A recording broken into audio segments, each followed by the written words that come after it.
السلام علیکم ورحمۃ اللہ، اہلا بکم من جدید۔ تمام عربی کے چاہنے والے اور دوستوں کا عربک ڈیسک میں ایک بار پھر سے خیر مقدم ہے۔ دوستوں، میں ہوں سجاد خلیق، اور جیسے ہی ہندوستان کی ایک بڑی شخصیت سید مولانا ولی رحمانی صاحب کا انتقال ہوا تو بہت سارے دوستوں کے میسج آنے لگے کہ جناب عربی میں کوئی بہتر تعزیت نامے کا کوئی طریقہ ہمیں بتا دیں۔ تو میں نے سوچا کہ اس کو یہ ہے کہ مخصوص رکھا جائے تو کیوں نہ عام کیا جائے اور افادہ عامہ کے لیے ایک بڑے پلیٹ فارم پر شیئر کر دیا جائے۔ تو دوستو اس لیے میں حاضر ہوا ہوں آج بہت جلدی میں۔ تو آج چلیے ہم اصولی طور پر ہم تعزیت لکھنے کا ایک طریقہ سیکھ لیتے ہیں، پھر اس میں آپ معمولی رد و بدل کے ساتھ آپ جیسے چاہیں آپ اس میں لکھ سکیں گے اور آپ کے پاس ایک ذخیرہ ہو جائے گا، چونکہ یہ زبان کا ایک حصہ ہے اور یہ جاننا ہمارے لیے ضروری ہے۔ تو چلیے ہم شروع کرتے ہیں۔ لیکن اس سے پہلے نئے آنے والے احباب سے گزارش ہے کہ عربک ڈیسک کو سبسکرائب کر کے بیل آئیکن کو ضرور دبا دیں تاکہ بر وقت آپ کو نئی ویڈیو کی اطلاع مل سکے۔ تو دوستو ایک تعزیت نامہ میں نے لکھ دیا ہے، آپ چلیے ایک ایک کر کے ہم سمجھ لیتے ہیں تاکہ اگر ہم کہیں لکھنا چاہیں تو اس میں کچھ معمولی رد و بدل کے ساتھ ہم آسانی سے لکھ سکتے ہیں۔ تو چلیے میں نے کیا لکھا۔ اظہار عام طور پر جب کسی کو تعزیت بھیجتے ہیں تو وہ عام طور پر مضمون اسی طرح ہوتا ہے کہ ہم بہت غمزدہ ہیں، حضرت والا کے مقام بہت بلند تھا، ان کی بہت ساری خدمات ہیں وغیرہ وغیرہ، اللہ ان کو جنت دے، آپ جانتے ہیں۔ تو اسی طرح کا ہم لکھیں گے۔ جو میں نے لکھا ہے، لست ادری، مجھے نہیں معلوم، کیف اعبر عن حزنی العمیق، اپنے گہرے غم کا اظہار کیسے کروں، لوفات امیر الشریعت الاسلامیہ فی الہند، ہندوستانی امیر شریعت کے وفات پر، بفقد امیرنا الشریعہ،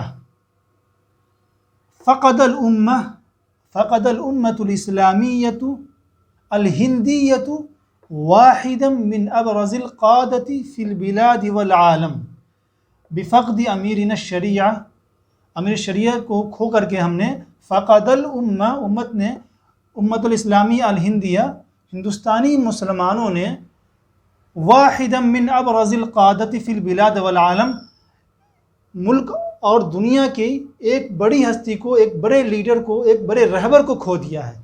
واحدا من ابرز القادۃ فی البلاد والعالم حیث جند نفسہ رحمہ اللہ۔ دیکھیے ہم نے کیا لکھا، حیث جند نفسہ لشیء، اپنی ذات کو، اپنے آپ کو کسی چیز کے لیے کھپا دینا، وقف کر دینا۔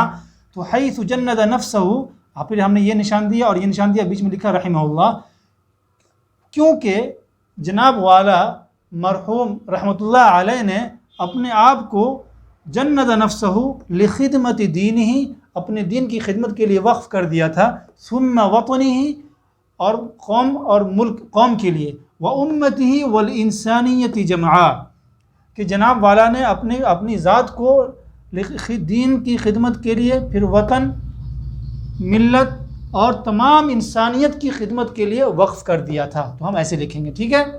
آگے ہے، وَإِنَّ غِيَابَهَا، اور آپ کی موت نے، آپ کے اوجھل ہو جانے نے، وَإِنَّ غِيَابَهَا تَرَكَ فَرَاغًا هَائِلًا وَحُزْنًا بَالِغًا فِي الْأُمَّةِ الْإِسْلَامِيَّةِ الْهِنْدِيَّةِ، ہندوستانی مسلمانوں میں ایک گہرا غم چھوڑ دیا ہے۔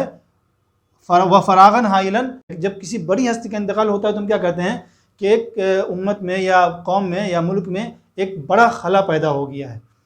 وَإِنَّ غِيَابَهَا تَرَكَ فَرَاغًا هَائِلًا وَحُزْنًا بَالِغًا فِي الْأُمَّةِ الْإِسْلَامِيَّةِ الْهِنْدِيَّةِ وَفِي عَائِلَتِهِ الْكَرِيمَةِ، اور جناب والا کے خاندان میں ایک بڑا خلا پیدا ہو گیا ہے، ایسے لکھیں گے۔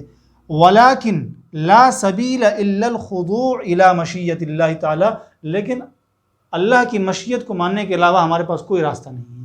وَلَكِنْ لَا سَبِيلَ إِلَّا الْخُضُوعِ إِلَى مَشِيَّةِ اللَّهِ تَعَالَى، إِلَى مَشِيَّةِ اللَّهِ تَعَالَى، فَعَلَيْنَا وَعَلَيْكُمْ أَن تَتَحَلُّوا بِالصَّبْرِ، لہٰذا ہمیں چاہیے کہ ہم صبر کریں۔ تتحلوا بالصبر، صبر کے زیور کو اوڑھ لیں، یہ عربی کا اسلوب ہے، یعنی ہم صبر کریں، اس کے علاوہ کوئی راستہ نہیں ہے۔ آخری جو مضمون ہوتا ہے وہ کس طرح کا ہوتا ہے؟ آخری وہ دیکھیے، نَطْرَعُ إِلَى اللَّهِ الْقَدِيرِ أَن يَتَغَمَّدَ الْفَقِيدَ بِوَاسِعِ رَحْمَتِهِ وَيُسْكِنَهَا فَسِيحَ جَنَّاتِهِ، ہم اللہ کے سامنے گراتے ہیں کہ اللہ جو ہے فقید یعنی مرحوم کو اپنی رحمت، جوار رحمت میں جگہ دے، وَيُسْكِنَهَا فَسِيحَ جَنَّاتِهِ، اور کشادہ جنت میں جگہ دے۔ اِنَّا لِلَّهِ وَإِنَّا إِلَيْهِ راجعون، یہ آپ نے سمجھ لیا، یہ تو آپ نے سمجھ لیا۔ آپ پتہ ہے کیا کر سکتے ہیں، جب آپ کسی کے نام لکھ سکتے ہیں کر رہے ہیں، جیسے مان لیجیے مضمون یہ رہے گا، لیکن آپ جیسے کسی مان لیجیے کوئی بڑی ہستی کا انتقال ہوا ہے تو کسی ٹرسٹ، کسی جمعیت یا کسی مدرسے کے نام لکھ رہے ہیں، تو یہاں پر آپ مدرسے کا نام لکھ دیں اور یہاں پر آپ تحیہ طیبہ لکھ دیں، ٹھیک ہے، تحیہ طیبہ لکھ دیں، بس ہو گیا۔ یہاں پر جو بھی نام ہو وہ نام آپ لکھ دیں اور یہاں پر تحیہ طیبہ لکھ دیں گے تو یہ آپ کا، اور اس کے بعد انا للہ و انا الیہ راجعون، اور یہاں پر آپ اپنا نام لکھ دیں، ٹھیک ہے، ٹھیک ہے، یہ ہو گیا پورا مضمون۔ اور یہاں پر آپ کو لکھنا ہے جہاں بھیج رہے ہیں وہاں، اور ورنہ اگر عام طور پر آپ یہی سوشل میڈیا وغیرہ پر یا کہیں شائع کر رہے ہیں، ایک عام امت کو پیغام دے رہے ہیں، تو آپ یہ مضمون یہ کافی ہے۔ لیکن جب اس کو خصوصیت بخشنی ہو کسی ذات، کسی ادارہ وغیرہ کے لیے، تو میں نے بتا دیا یہاں ادارے کا نام لکھیں گے، یہاں تحیہ طیبہ لکھیں گے، اور یہاں اپنا نام ہر صورت میں تو لکھیں گے ہی۔ تو میری طرف سے بھی جناب والا کے چاہنے والے اور ان کے جو منتسبین ہیں ان کی خدمت میں میری طرف سے بھی یہ اظہار تعزیت ہے۔ اور یہ رہا آپ کے سامنے پورا تعزیت نامہ، یہ بھی تو زبان کا ایک حصہ ہے، تو اسے ہم جاننا، ہمارے لیے جاننا یہ بھی تو بہت ضروری ہے۔ تو دوستو مجھے یقین ہے کہ یہ آپ کے لیے سود مند اور فائدہ مند ثابت ہو رہا ہوگا، تو آپ جلد از جلد دوستوں تک یہ پہنچائیں اور شیئر کریں تاکہ ہر متمنی اور ہر جو عربی کے چاہنے والے ہیں ان تک یہ پہنچ جائے۔ آج کے لیے اتنا ہی، پھر ہماری ملاقات ہوگی کسی اچھی ویڈیو میں، جب تک کے لیے اپنے دوست سجاد خلیق کو دیجیے اجازت، خدا حافظ۔